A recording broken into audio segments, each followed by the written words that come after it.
బెండకాయ tomato curry. ముందుగా stove మీద కడాయి పెట్టి ఆయిల్ హీట్ అయ్యాక పోపు దినుసుల్ని యాడ్ చేయండి.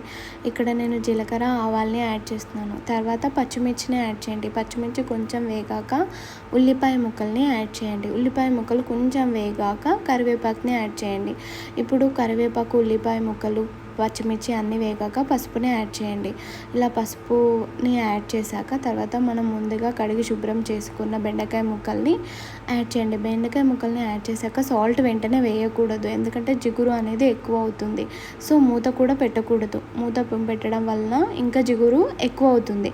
సో అలా మూత పెట్టకుండా ఇలా కలుపుతూ ఉండండి. ఎప్పుడైతే జిగురు అంతా పోతుందో అప్పుడు టమాటా ముక్కల్ని యాడ్ చేయండి. టమాటా ముక్కలు, బెండకాయ ముక్కల్ని మంచిగా మిక్స్ చేసి ఒకసారి క్యాప్ పెట్టేసుకోండి.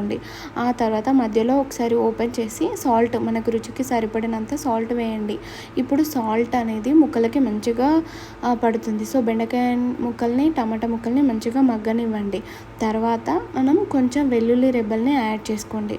వెల్లుల్లి రెబ్బల్ని యాడ్ చేసుకొని కొంచెం మగ్గనివ్వండి. ఇప్పుడు బెండకాయలు, టమాటాలు కొంచెం మగ్గాయి. ఇప్పుడు మనం కావాల్సినంత కారంని, టేస్ట్కి సరిపడినంత కారంని యాడ్ చేసుకొని కారం అనేది ముక్కలకి మంచిగా పట్టేలాగా మూత పెడుతూ మధ్య మధ్యలో కలుపుతూ ఉండాలి.